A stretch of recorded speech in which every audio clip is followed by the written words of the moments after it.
ఈ హాయ్ అండి, ఎలా ఉన్నారు మీరందరూ? Welcome back to hey DevOps Telugu channel. నేను మీ ప్రవీణ్ని. సో ఈరోజు టాపిక్ వచ్చేసి అసలు డెవాప్స్ ఇంజనీర్ అవ్వాలంటే ఏం ప్రిపేర్ అవ్వాలి, ఎలా చదవాలి?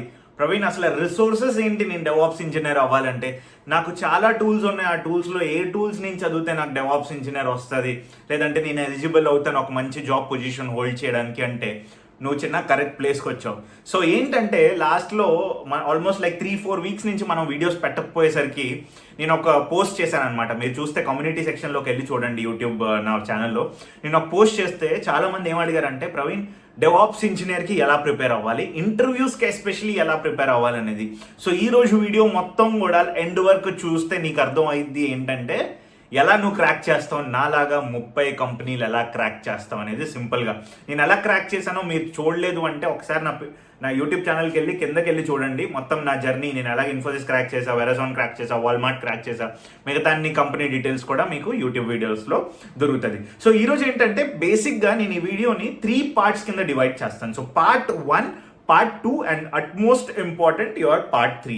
సో పార్ట్ 1లో ఏం ఉండబోతుంది అంటే బేసిక్ రోడ్ మ్యాప్ ఉండబోతుంది. అంటే ఒక ఇంటర్వ్యూకి నువ్వు ప్రిపేర్ అవ్వాలి అంటే రేపు పొద్దున్న let's say August 1st week అయిపోయింది, ఆగస్ట్ 2nd వీక్ నుంచి నువ్వు ప్రిపేర్ అవ్వాలి అనుకుంటే ఫస్ట్ ఆఫ్ ఆల్ నువ్వు చేయాల్సింది ఏంటంటే భయ్యా, ఒక రోడ్ మ్యాప్ ప్రిపేర్ చేసుకోవాలి.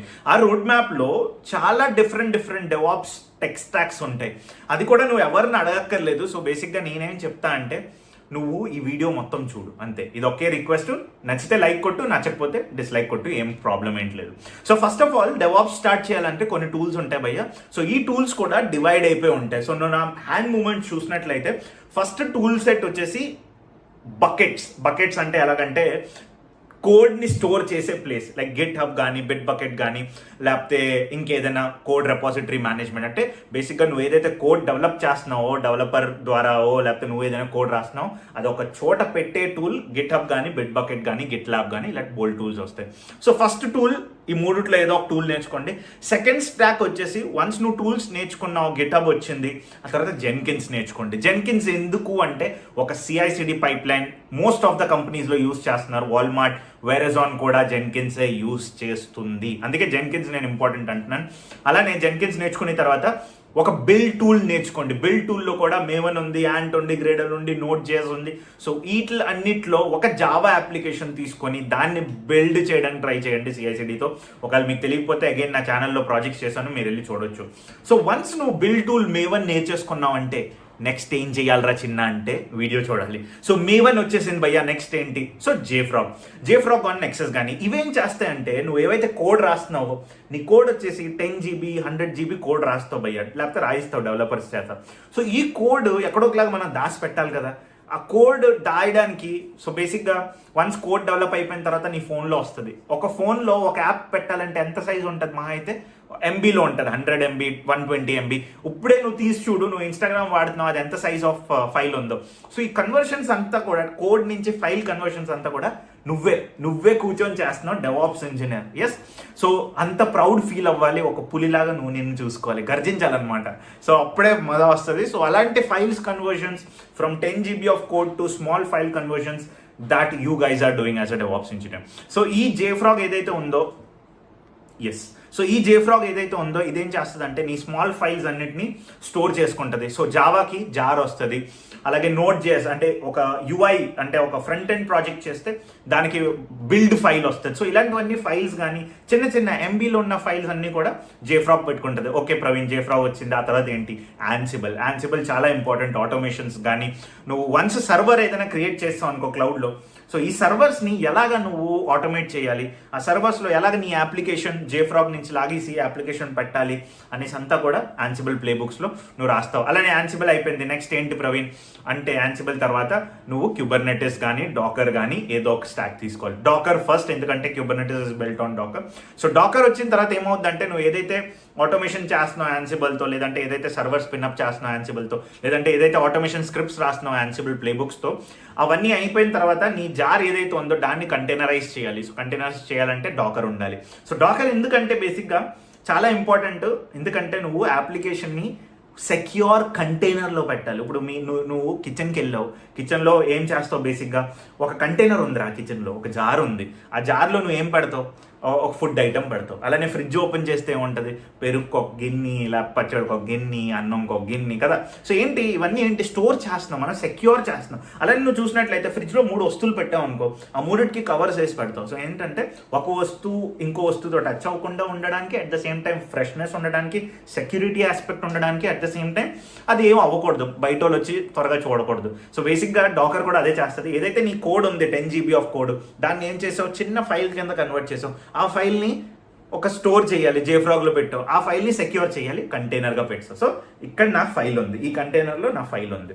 ఈ కంటైనర్లో ఫైల్ ఉన్న తర్వాత స్కేల్ చేయాలి. ఇప్పుడు అంటే ఒక ఫ్రిడ్జ్లో ఒక కంటైనర్ పెట్టాను భయ్య, అలానే 100 ఫ్రిడ్జ్ల్లో 100 కంటైనర్ పెట్టాలంటే ఎలాగా కదా. ఒక ఫ్రిడ్జ్ ఇప్పుడు నా ఇంట్లో నేను పెట్టాను, అదే నాకు హోటల్ ఉంది, 100 హోటల్ ఫ్రిడ్జెస్లో నేను 100 కంటైనర్స్ సేమ్ పెరుగుది పెట్టాలంటే ఎలా. సో అప్పుడే క్యూబర్నెటిస్ వచ్చింది. క్యూబర్నెటిస్ ఏం చేస్తుంది అంటే ఆటోమేటిక్గా ఒక క్యూబర్నెటిస్ క్లస్టర్ తీసుకుంటే ఒక ఫ్రిడ్జ్ వచ్చేసి నోడ్ లాగా అనుకో, ఒక నోడ్లో ఒక కంటైనర్ ఉంది. అలానే నాకు 10 నోడ్లలో కావాలి, 100 కిచెన్స్లో కావాలి అంటే క్యూబర్నెటిస్ స్కేలింగ్కి చాలా ఇంపార్టెంట్. సో ఇది బేసిక్ టెక్ స్టాక్. ఇప్పుడు క్యూబర్నెటిస్లో నువ్వు డిప్లాయ్ చేస్తే అప్లికేషన్. సో నెక్స్ట్ ఏంటి ప్రవీణ్, మానిటరింగ్. ఎవడు మానిటర్ చేస్తాడు? నేను అక్కడ చాలా మంది ఉంటారు కదా. ఇప్పుడు ఒక రెస్టారెంట్లో వర్కర్ ఉంటాడు, బిల్లర్ ఉంటాడు, క్లీన్ చేసే ఉంటాడు, ప్లేట్స్ తీసేవాడు ఉంటాడు. అందరూ బాగా వర్క్ చేస్తున్నారు, నా పెరుగు డబ్బాని సేఫ్గా పెట్టారనేది ఎవరికి నమ్మకం? సో అప్పుడు నేను ఏం చేస్తానంటే ఒక మానిటరింగ్ ఇంజనీర్ని పెడతాను. అంటే ఏంటంటే మేనేజర్. సో ఏం చేస్తారంటే ఒక మానిటరింగ్ టూల్, గ్రఫానా కానీ ప్రామిథియస్ కానీ నువ్వు నేర్చుకోవాలి భయ్య. సో ఇది బేసిక్గా డెవాప్స్ టెక్ స్టాకే చాలా ఇంపార్టెంట్. అలాగే లినక్స్, విండోస్, ఈ రెండిట్లో లినక్స్ ఫస్ట్ నేర్చుకోవాలి. ఎందుకంటే ప్రతి చిన్న కాంపోనెంట్ కూడా లినక్స్లోనే బిల్డ్ అయింది. ఓకే, ప్రతి సర్వర్ కూడా మ్యాక్సిమం మనం ఏదైతే సాఫ్ట్వేర్లో వాడుతున్నాం అది లినక్స్ బేస్డ్. నెక్స్ట్ ఏం చేయాలి ప్రవీణ్, ఇవన్నీ వచ్చాయి, నెక్స్ట్ ఏంటి అనుకుంటే అక్కడే నువ్వు కరెక్ట్గా ప్లేస్కి వచ్చావు వీడియోకి. ఒక లైక్ కొట్టి, ఒక కమెంట్ కొట్టు.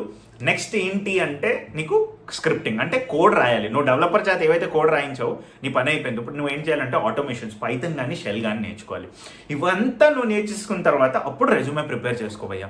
ఈ రెజ్యూమే కూడా నువ్వు ఏం వరీ కాక, ఆల్రెడీ నా వాల్మార్ట్ వెరజాన్ రెజ్యూమే నేను ఛానల్లో షేర్ చేశాను. నా ఛానల్లోకి వెళ్ళి జస్ట్ రెజ్యూమే సెర్చ్ చేస్తే నీకు ఆ రెజ్యూమే దొరుకుతుంది. ఆ రెజ్యూమేలో ప్రిపేర్ చేసుకో, ప్రాజెక్ట్స్ పెట్టుకో, ప్రాజెక్ట్స్ కూడా మన ఛానల్ నుంచి ఎత్తుకొని పెట్టుకో. సో రెజ్యూమే అయితే క్రియేట్ అయిపోద్ది.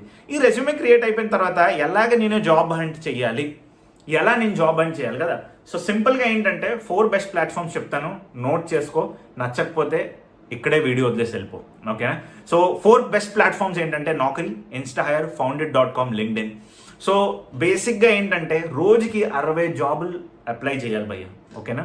వచ్చినా రాకపోయినా నీ ఎక్స్పీరియన్స్ కంటే ఎక్కువ జాబ్స్ వచ్చినా అప్లై చేయి. సో బేసిక్గా క్రైటీరియా ఎలా ఉంటుంది అంటే 60 జాబ్స్ అప్లై చేస్తే 10% ఆఫ్ 60 అంటే రోజుకి 6 నీ రెజ్యూమే చూస్తున్నారు అన్నట్లు.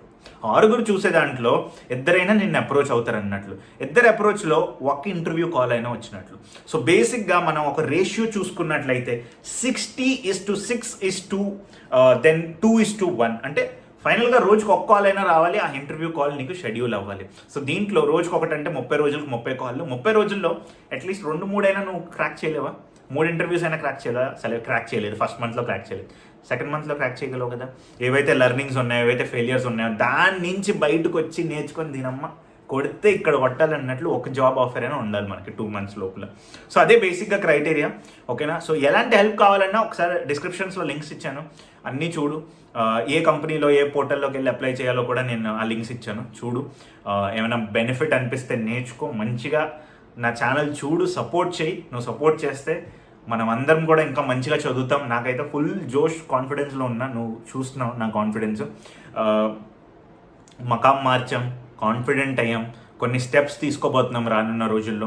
So make sure that you support and I will support you the same way I was doing earlier, okay. So thanks a lot for watching this video. నాకు తెలిసి ఒక ఐడియా వచ్చింది, ఏం చదవాలి, ఏం చేయాలి, రెజ్యూమే ఎలా ప్రిపేర్ చేయాలి, ఆ తర్వాత జాబ్స్ ఎలా అప్లై చేయాలి, ఎలాగ జాబ్ కాల్స్ తెచ్చుకోవాలి అనేది ఐడియా వచ్చి ఉంటుంది. సో వీడియో కానీ నచ్చినట్లయితే ఒక లైక్ చేయి, నచ్చకపోతే డిస్లైక్ చేయి, కామెంట్ చేయి. అసలు నువ్వు ఏం కావాలి, నెక్స్ట్ వీడియోలో ఏం కావాలో కామెంట్ చేయి, అలానే నీ సపోర్ట్ చూపించు. So this is Singam signing off. Meet you in the next video.